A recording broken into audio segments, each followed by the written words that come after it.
Good morning. Welcome to another edition of Roadhouse Live. Roadhouse Live. Today is Tuesday, August 8th, 2023. Good morning, Mr. Stonkington. Good morning, Bender. Hello. Hello. Do you have any stories today? Uh, Not really. It's pretty Any- quiet, boring Monday night. No exciting stories. How about you? What you got going on?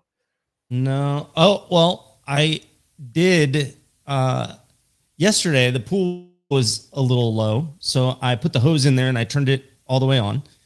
And it takes about an hour to kind of top it off. And me and my wife got to drinking some wine with dinner, and I forgot completely all about it. And I woke up this morning and I looked out there and it was overflowing. It's like completely full and running off into the grass. And I was like, oops. I just kind of flooded the yard. Oh man, you're the reason California has a drought. That's where all our Except water. I'm in Texas. So Okay. I don't think I'm the reason for California's fuck ups. Yeah. All right. Well, oh, and another kind of funny thing happened this morning. I asked my wife. She got up a little bit before me, and I heard her yell. And she was in the kitchen. I hopped out of bed. I go in the kitchen and I'm like, "What's going on in here?" And she's like, "I'm having that kind of morning." And I'm like, "What kind of morning?" Her hair was stuck in her coffee cup. And when I say stuck, she was using a coffee mug with like a screw on lid. Uh-huh. And as she's like screwing the lid on the cup, her hair was in it, I guess. Like a little bit of her hair was in it. And she screwed the cap on. And when she like went to pick her head up, it knocked the cup over. Like it was just, I'm like, how on earth? Like you might not want to go anywhere today if that's you start your morning off with getting your hair stuck in your coffee mug. I have That's not heard of that amazing. one before. I have not either. That's Yeah. a special kind of Yeah. day there. Mm-hmm. Yep.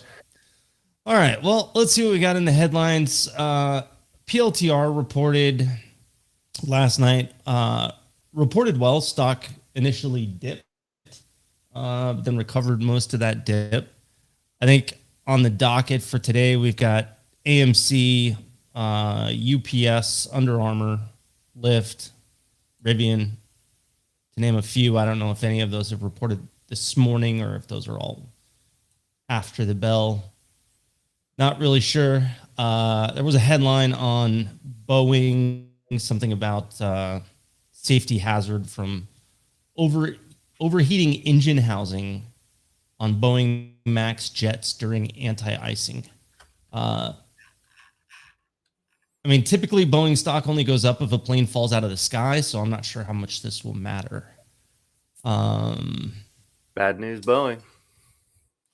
What was going on with China stuff? You know, there's like I saw some headline. Let me look at a couple of the China tickers. Yeah, EKE is down pre-market. I think K-Web's a little off. What's Baba doing? Baba down. They did, let's see, overnight, China trade balance data came out, and then tonight we have their CPI. So maybe their trade balance data. That's I think what it was. Sun said their exports dumped. Okay. Yeah, I just posted the dark pools in the room as well. Baidu and Baba were on the list last night. So something was going on over there for sure. Also saw a headline, something I haven't dug into it, but Italy proposing a bank tax to help consumers and businesses cope with interest rate hikes. I don't know what that's all about. So we'll find out.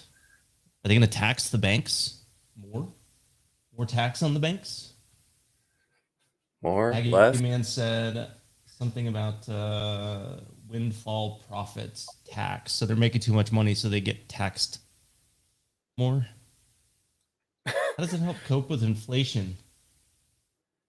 I don't know. You did so good at your job. Give us more money.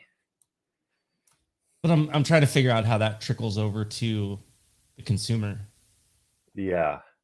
to help with inflation. I'm not really sure. We'll have to dig into that one. Let's see what else. TSMC gives the go ahead to a $10 billion Germany plant. That was in the news. TSMC plant will be built jointly with Bosch, Infineon, and NXP, each of which is to hold 10% of the joint venture. TSMC will hold 70%. It says it'll create 2,000 jobs. Scheduled to start building in the second half of 2024. Production expected to start in 2027. That's about all I got. I don't know if we have any. I don't see anything else listed in here. Do we have anything on the calendar today? We had Fed speakers, but they were already going. They started 8:30 a.m. was barking, and then we have at 10 a.m. New York market time. We've got wholesale inventory data, so we'll have to be aware of that 30 minutes after the open today. All right. Wholesale inventory data. Sun says Harker is speaking. Okay. Cool. All right. That's about all I got. Let's get into some charts. Go ahead and throw this up on the stream.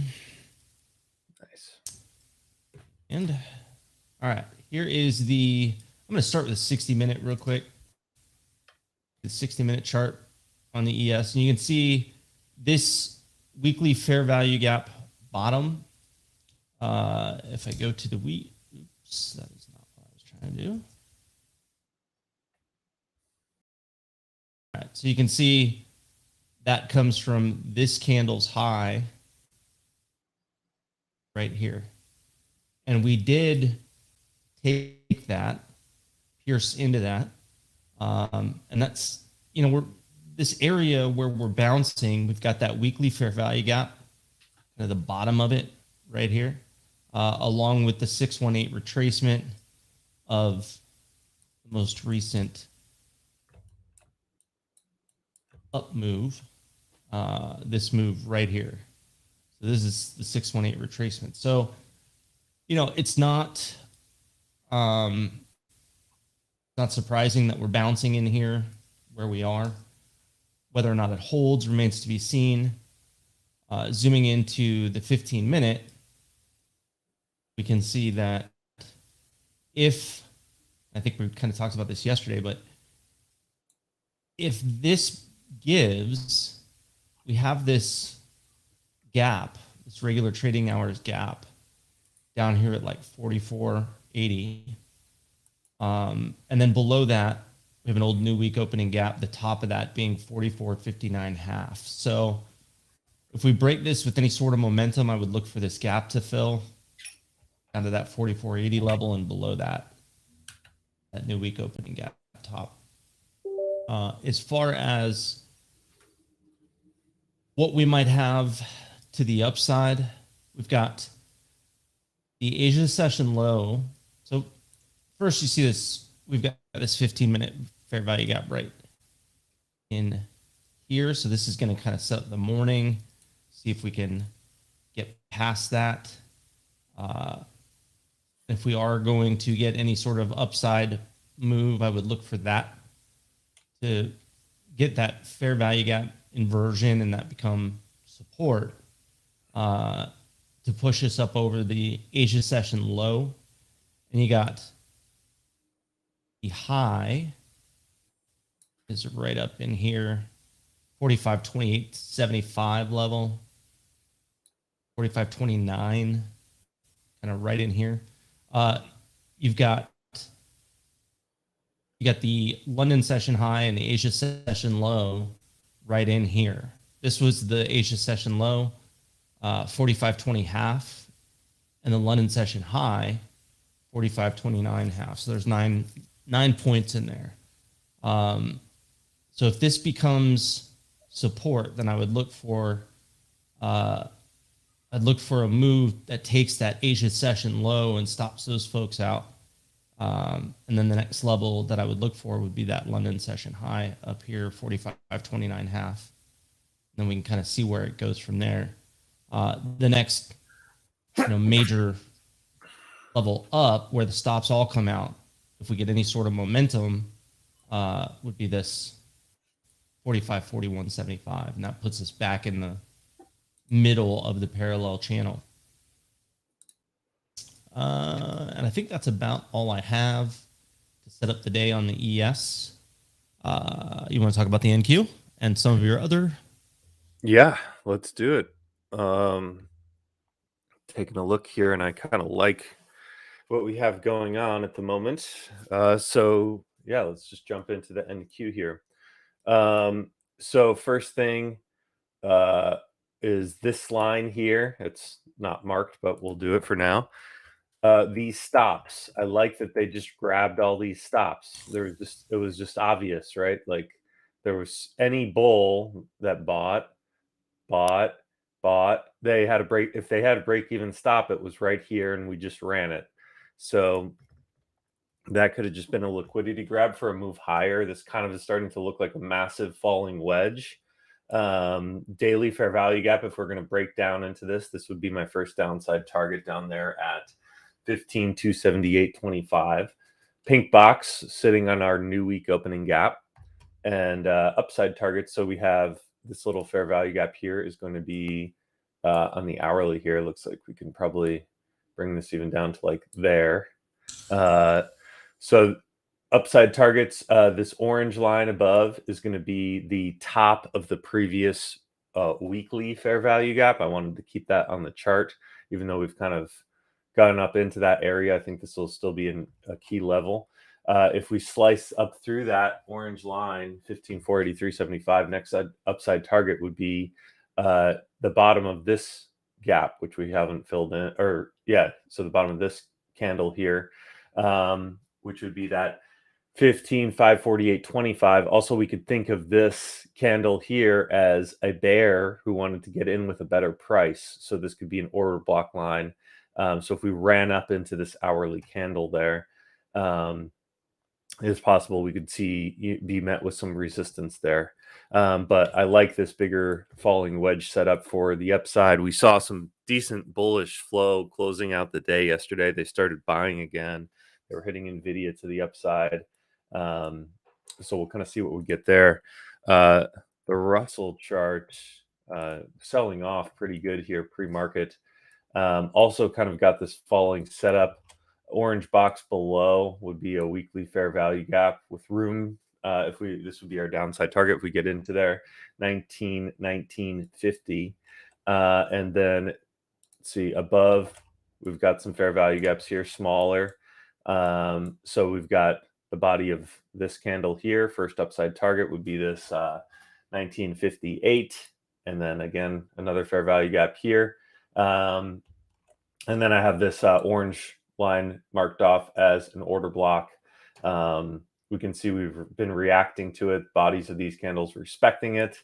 So if we really start pushing to the upside, I'm going to be watching the reaction to that 1963. And again, the interesting earnings calls coming up this week are all going to be kind of on the small cap. So it will be interesting to see how the Russell plays out here. And let's see. So the other ones were going to be daily inside bars that I was going to be looking at. Still like this setup on Meta. This was a weekly inside bar as well. And then we've got dark pool above. So this is just kind of recycling lines here. Yesterday I was using 313.45 as a call trigger. Now we're sitting on it, watching to make sure it holds as support. So if we lost that, that could be our put trigger if we retest and hold below 313.45. And then above, I'll be looking for the reaction to this dark pool to potentially continue upside on Meta, that 318.60.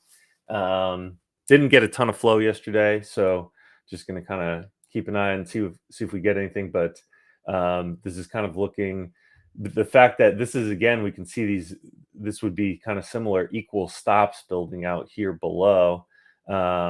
This could be kind of like a descending triangle type setup because of the equal stops, which is one that can go either way. So we'll see if we can pop this trend line, then go tag this dark pool. If we have to, we break this 313.45, then we'll be watching this reaction down there to 309.90. The other one I'll be focusing on here is going to be Microsoft. Microsoft got some dark pool last night. Looks like we fell out of this little wedge a bit. This was the dark pool line on Microsoft. So with this little sell-off, I would probably just use the dark pool above as the call trigger and move this to become the put trigger down here. What's that? Get a nice round number. So I would just adjust Microsoft to be looking at, if we break and hold below 326.45, that could be our short. And then above, I'll be watching the dark pool from last night, 330.11. And I think that is all I have for today. All right. Thank you. Yeah, Microsoft is interesting.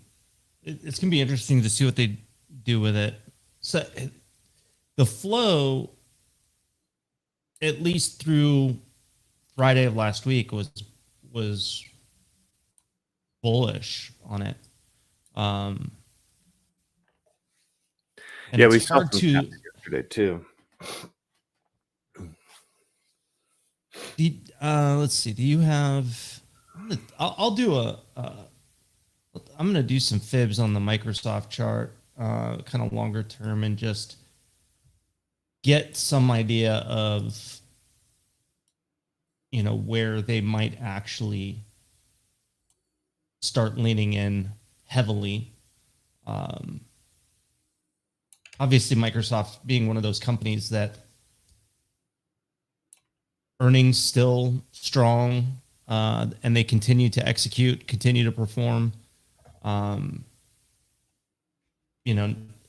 It's may have been due for a pullback, no problem, but where do they want to buy? Maybe around that 300 level. Will it get down there? That's $27. Maybe it can make 300. You got a 50% retracement is at 293.29. Don't know that it gets all the way down there, but maybe. All right. Well, it'll be a quick show this morning. Got about 22 minutes till open. Don't fuck it up. Stay green. Don't do dumb stuff. And we'll see you tomorrow. All right. See ya.